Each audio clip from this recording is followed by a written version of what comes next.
Welcome to the Dead Men Podcast. Dead Men's mission is to equip disciples and grow leaders. We do this by proclaiming the glorious truths of the gospel in a straightforward, intentional, and oftentimes raw way. Our aim is to help others understand their complete and utter need for Jesus and the unparalleled beauty found only in knowing that in Christ we are all dead men and women. I'm your host, Craig Thigh, and I'm glad you're with us. Joining me today is Ian Lundin. Ian is the owner, designer, and concept creator of CXXII Apparel and also a full-time graphic designer. He's been married for the last 12 years, and he's a father of 3 beautiful girls. Ian, thanks. How are you? I'm good. How are things going there? They're awesome. Thank you so much for joining me today, and I'm really looking forward to talking to you and finding out a little bit more about you and CXXII Apparel. Well, thank you for letting me be a part of the Dead Men Podcast and taking the time out of your busy schedule, because I know you're super busy, to talk a little bit about the brand. I'm so happy to have you here. I've got one of your shirts and I've got one of your Zoc straps, and we'll talk about that in a little bit, and I love them both. But the first question that I ask everybody that I speak to is, who's Ian Lundin? Who is Ian Lundin? Well, as you said in the little bio intro, I am a father. I'm a husband. Me and my wife have been married now for 12 years. I have 3 beautiful girls who are 8 years old, 7 years old, and 5 years old. Soon to be 6 years old here in January. And I love art and music and everything in between. I'm a graphic designer, artist, whatever you want to call us. And I guess I am the owner of CXXII Apparel also. So I do that on the side, and I know we'll talk more about that later. But yeah, that's myself in a nutshell. Huge baseball fan. It's a big letdown that the Twins didn't do as well as I was hoping this year. And then the Cleveland let me down, and they didn't beat the Yankees. So I'm in a sore spot right now because I was really rooting for Cleveland to beat the Yankees. I wasn't going to bring it up, but I watched the game last night, and since you brought it up, I did do a little happy dance knowing that had you brought it up, I would be able to gloat a little bit and tell you that the Yankees did win last night. Yes, I watched, and I was rooting wholeheartedly. Now I have to root. Me and my wife lived down in Houston for about 10 years, almost 10 years, and we became Astros fans. Even when the Astros were just like the Twins at their rock bottom, losing 100+ games a year. We went to the games and enjoyed them. And now I have my Houston Astros, or the Houston Astros, not mine. The Twins are mine, but the Houston Astros now.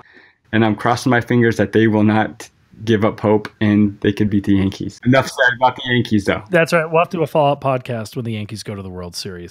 But it's, where we differ in baseball, I'm glad we're aligned theologically. So we have that going for us. Yes. Tell me a little bit about your upbringing, whether you had a conversion experience later in life or you were raised in the church.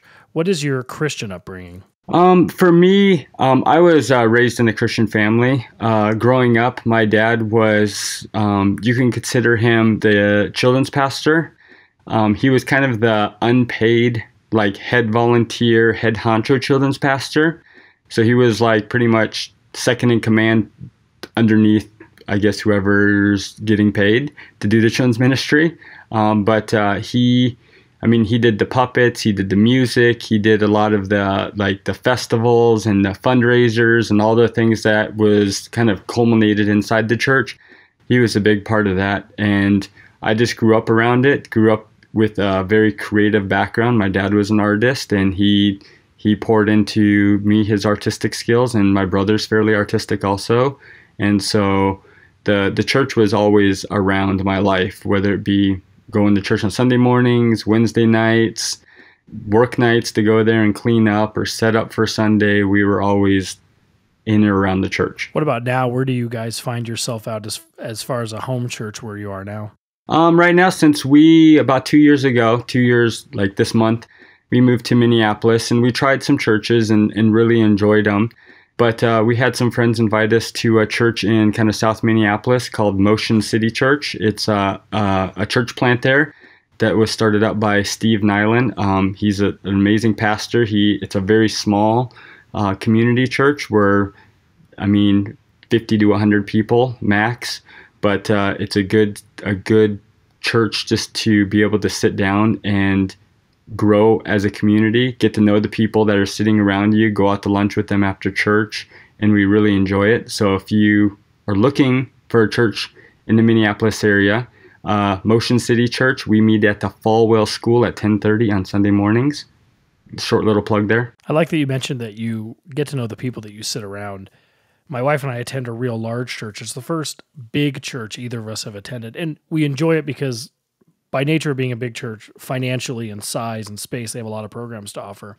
The disadvantage, with the exception of a handful of friends that we'll meet up with, we don't really always know the people we're sitting next to. And I think that one of the advantages in your situation, especially in a small church environment, is that when you get to know the people that are sitting with you, there's a certain amount of accountability that takes place because you get to know these people. You become integral in their lives. They become integral in yours. And community is such an important aspect for us. We can't do Christianity in a vacuum. We can't just do it at home by ourselves. The communal aspect and the church aspect is so vital. And I can't impress that upon people enough, because sometimes I think it gets lost when I speak to people and they say, well, I'm Christian, but I don't really want to go to church. I don't really like the church that I'm at. So we just kind of do it at home. And I try to explain that our community is what brings us together, and it's what we're supposed to be doing. And if that church isn't working, you need to find somewhere that's home, and you need to find somewhere that's a biblical church that sticks to what the Bible says, and where people are holding each other accountable and growing together in Christ as disciples. Yeah, exactly. And when we lived down in Houston, me and my wife moved down there. We didn't know anybody other than having an uncle that lived there. So we tried a bunch of churches, and if people have ever been to Houston, it is kind of mega church central. So we tried some of the larger churches, and there was nothing wrong with them, but we just didn't feel like that we could walk in on the Sunday morning and really get to know a lot of people. So the church that we attended, even in Houston, was a smaller community church. I mean, at its peak had 900 to 1,000 people, which it seems like a lot, but for the churches that was down the street that had 10,000 members, and one up the road that had 12,000 members, and all these different, it was substantially smaller.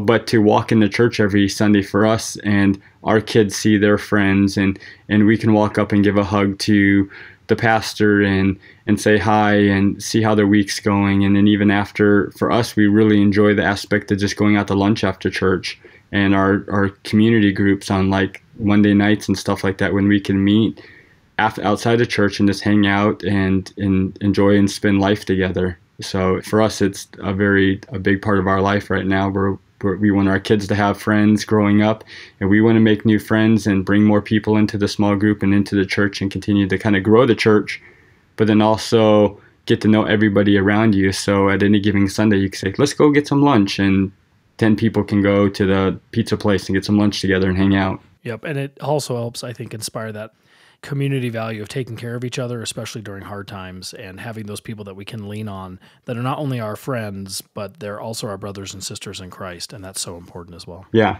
exactly. So let's talk a little bit about your brand. I can't say it as fast as you, but CXXII Apparel, which for the listeners, if you want to find CXXI Apparel online, it's www.cxxiapparel.com. So tell me a little bit about what it is, how it came to be. CXXI Apparel is our kind of base verse that we use as kind of the motto for the brand is Romans 12:2. So CXXII is Roman numerals for 122. And so we just kind of, Romans 12:2 was kind of one of my favorite verses growing up. And it's do not conform, but be transformed of the renewing of your mind. And the brand I wanted to pick a verse that kind of had a unique kind of take on being able to design apparel and clothing with a specific message in mind, and the person who wears the apparel to be able to walk down the street or to wear one of our shirts and have someone approach them, or even just post a picture of it and have someone say, hey, where'd you get that shirt? What's the meaning behind that shirt? And so a lot of our designs have a very strategic approach where we've designed the shirts with that intent in mind. It's pretty neat to me. I'm a huge t-shirt guy, so if I'm not at work, my normal dress is shorts and t-shirt, and I absolutely love the artistic quality and the variety of the shirts. So I literally today in the mail, I got the Light My Path tee, which I absolutely love. And it's a lamplight, and the hand holding, it's got a little cross on the thumb, and it says Psalm 119, 105. Can you tell me, and two flowers behind it, it's probably so far, at least today, that'll change tomorrow when I decide there's another shirt that's it's my favorite shirt so far that I've seen. Tell me how that shirt came to be. A lot of our designs, especially the Light My Path one, was we took a kind of a unique design approach for kind of Christian apparel and did some traditional tattoo designs. So the gentleman that helped me do that, his name is Jay, and he's a tattoo artist, a Christian tattoo artist in California. And when I started the brand, I have tattoos. They're all meaningful to myself. They're all unique and different. And so I wanted to kind of take a unique approach with a lot of the designs, and especially now with a lot of designs, and you could see a lot of them on the website that have that traditional tattoo kind of inspiration behind them. And so that one was just, I reached out to him and gave him kind of a theme verse that I wanted to do something really unique. And I just let him use his talents and gifts and just create this really rad kind of traditional tattoo that, I mean, you may have seen similar tattoos done on people, but to kind of put a little spin on it and make it so people would really enjoy wearing it. Yeah, I really love that. All of the designs on all of the shirts are really unique. You mentioned an interesting comment that you hope that the t-shirts will help start a discussion. I think that's one of the exciting things about really cool apparel, and especially really cool Christian apparel, is I can be walking through the mall and someone says, what does that really mean? And I'm curious if you have any specific examples, because I'm assuming you wear, your own merchandise, that you've been out and about somewhere and someone stopped you and you've been able to engage in a conversation about Christ because of what you were wearing. Yeah, a lot of my stuff that I wear, I mean, even the vehicle that I currently drive kind of draws people attention. But one specific shirt, when I started the brand, I designed a shirt that says sinner on the front, and then on the back it says forgiven. It's really a simplistic design. It's really just text. The very first one was kind of just basic, like block letters, and then we've done like 3 or 4 revisions of the shirt just to kind of change up the style and do something different. But the shirt, when I wear that shirt or the hoodie that we did, and I walk through, say, like the Mall of America here in Minneapolis, I get 2 or 3 people every time I walk through the mall just asking me, why are you telling people that you're a sinner? Well, what they don't see is on the back of the shirt it says forgiven, and it gives me the unique opportunity to say, well, because Christ died on the cross, we have been forgiven. And when I've gone to do music festivals with the brand or events or youth gatherings, and I get to tell people like about that shirt, and that is one of our top sellers, that if you buy this shirt, it is going to give you that unique opportunity to share your faith with someone, because that shirt is so bold.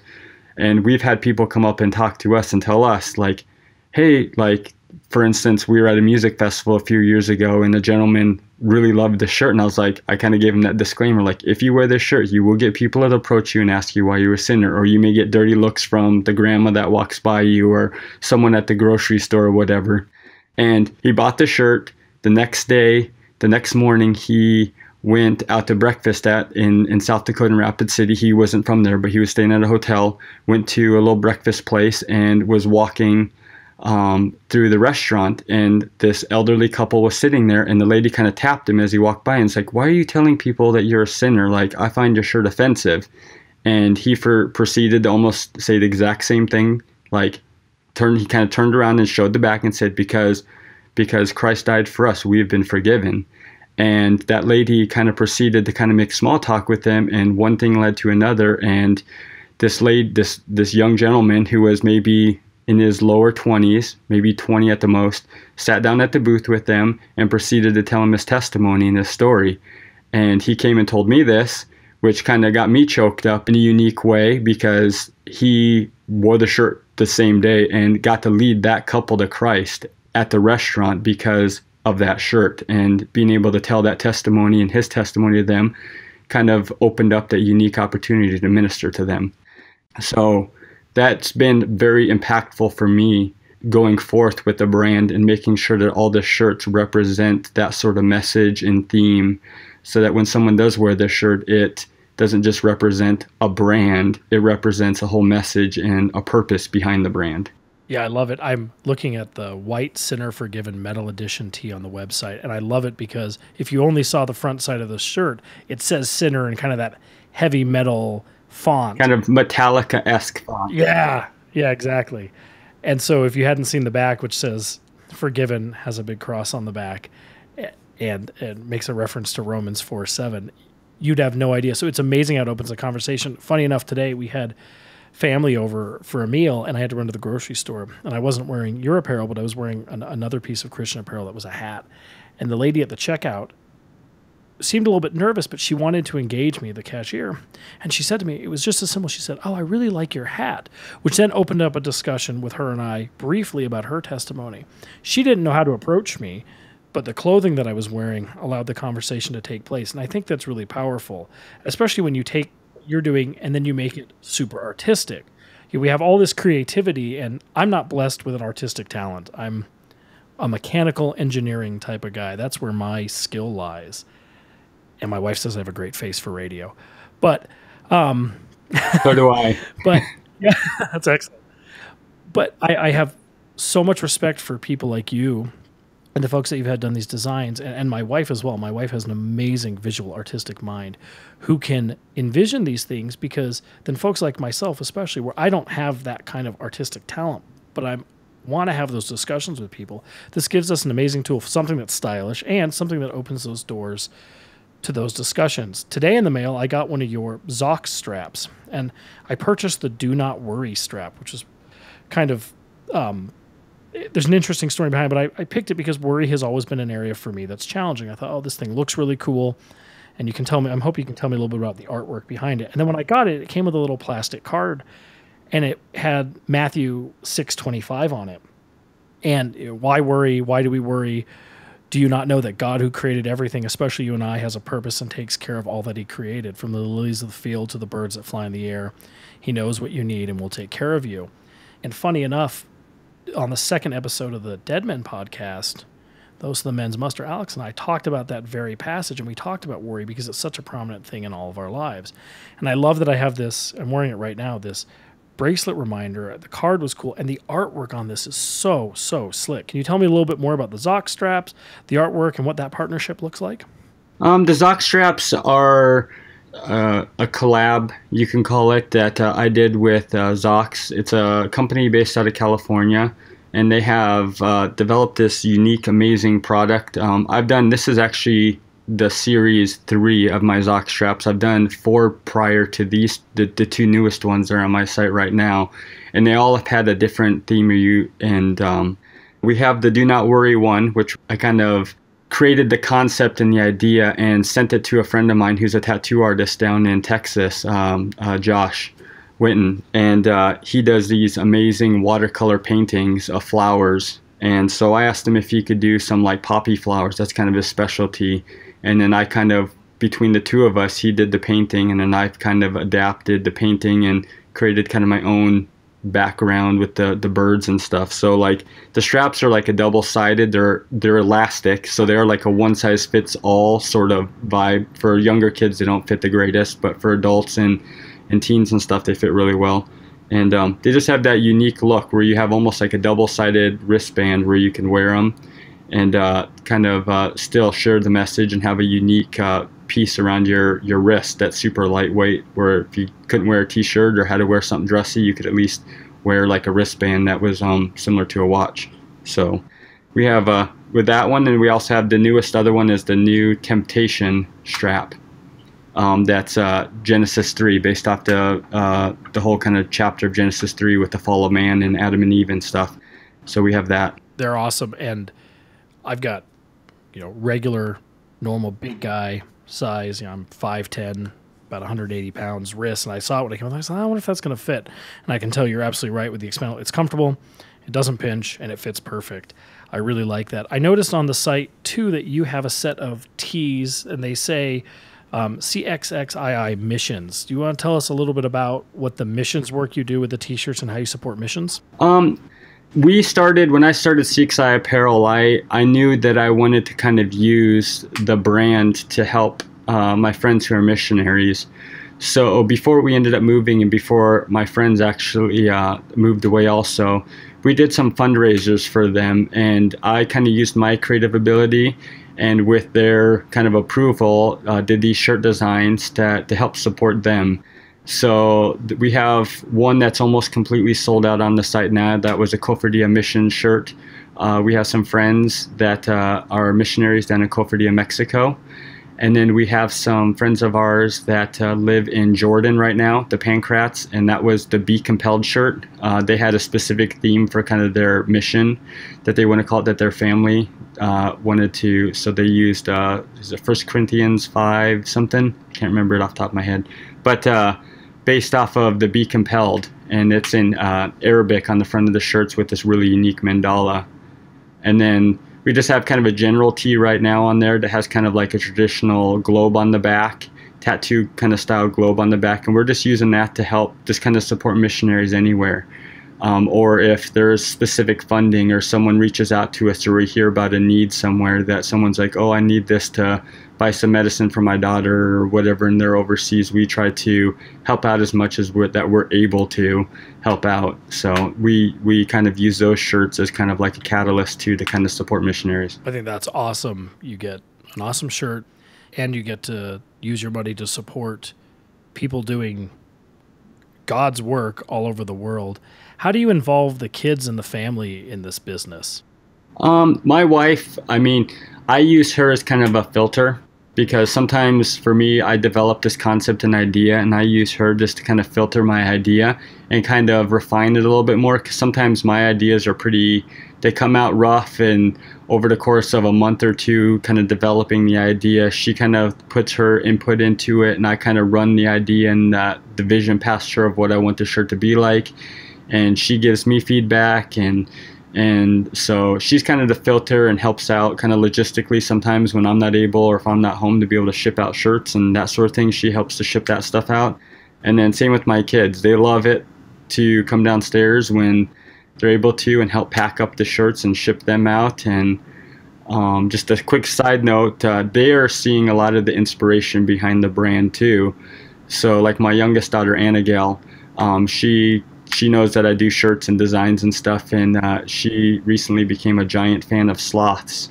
And so she developed this kind of goofy, fun saying that slothy needs more coffee. And so she kind of started saying the saying and running around, and we found sloth shirts at Target, and she got sloth stuffed animals from the zoo and stuff.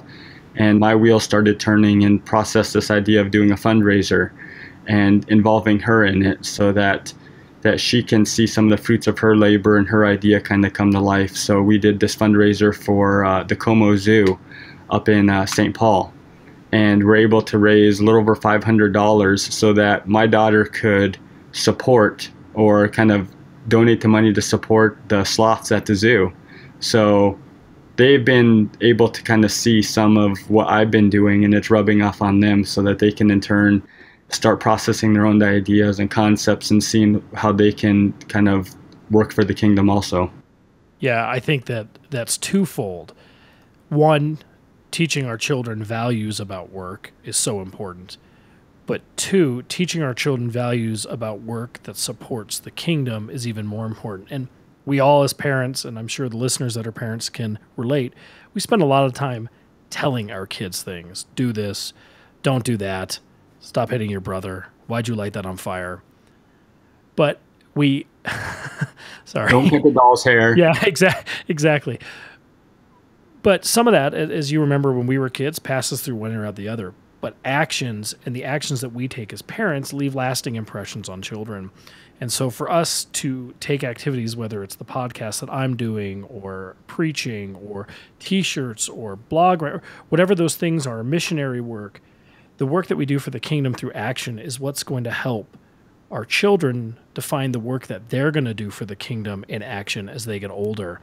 And that's so critical and important for all of us as parents to think, because it's so easy, I think, and I know we have 5 kids, to get caught up in the life stuff.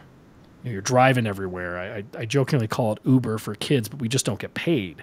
And you're running around, and then it's dinner, and it's homework, and it's activities. And sometimes we have to remember we have to take that step back and say, okay, how are we leading by example in the work that we're doing for Christ so that our kids get to see that? Because they're going to replicate the actions that we take, not just what we told them. I mean, I'm sure you've told your girls things, and then 5 minutes later, they go do the exact opposite of what you told them to do. Yeah. But eventually, they're going to mimic the behavior. And I love that the family is involved in this for you, because your girls are blessed to be able to see you engage in this. And then you take the artistic thing, you know.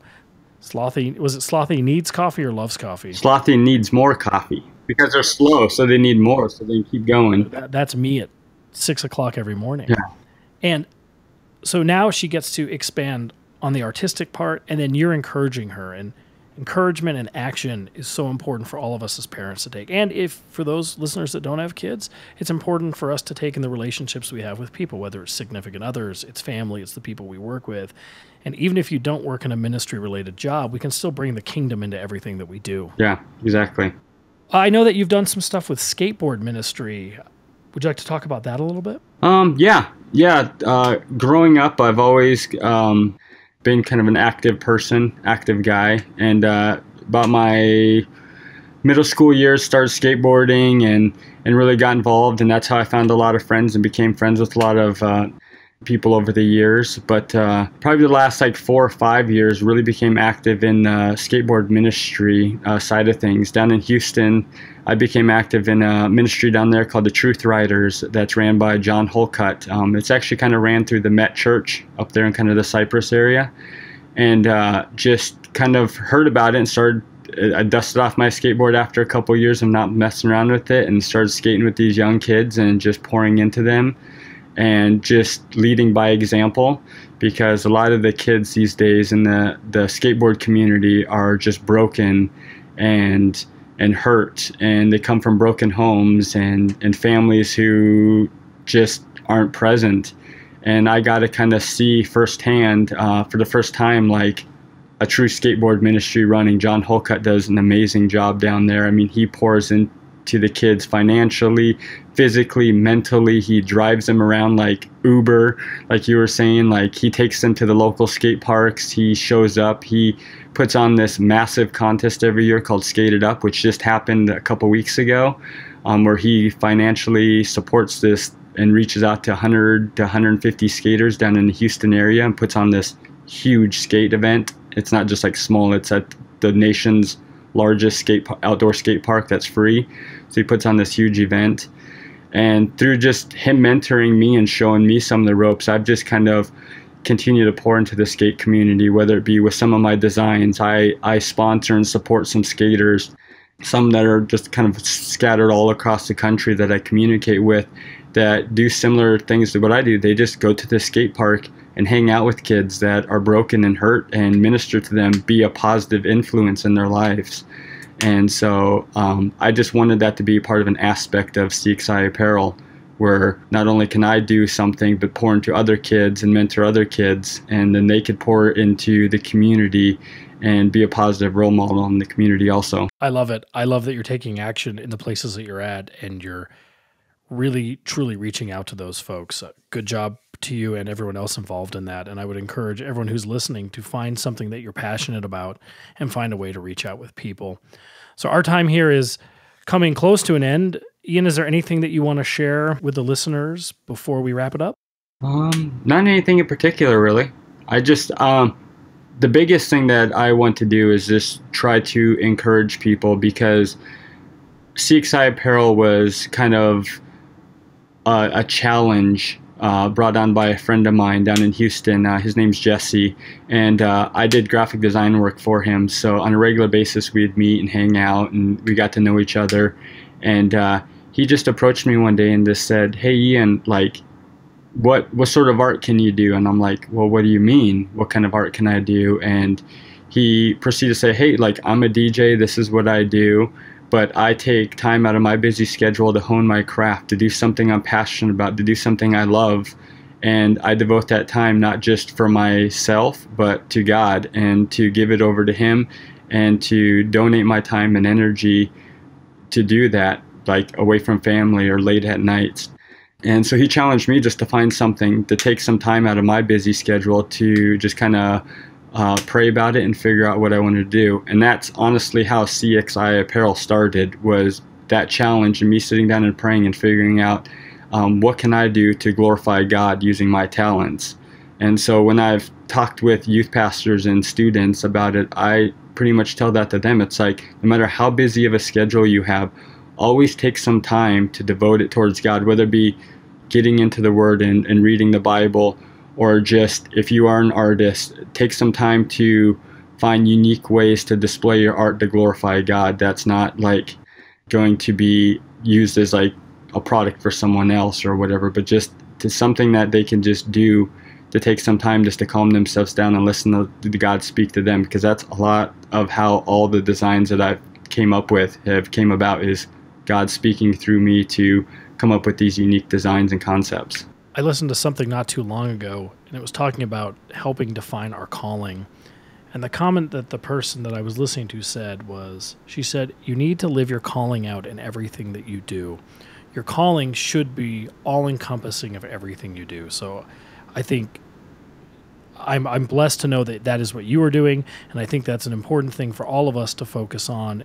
When we figure out what our calling is and what our spiritual gifts that God has given us are, and how we can use those to apply His glory to everything that we do. Exactly. I truly appreciate you taking the time to talk with us today.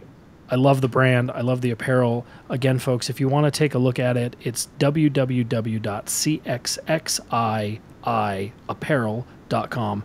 2 X's, 2 I's. Check them out. Get some shirts. Help support a amazing cause. And thank you again for spending a little bit of time with me today. No, thank you very much. I really appreciate your time and allowing me to kind of share my testimony and kind of the story behind the brand. And I really appreciate it. Anytime. Talk to you soon, my friend. You too. Thank you.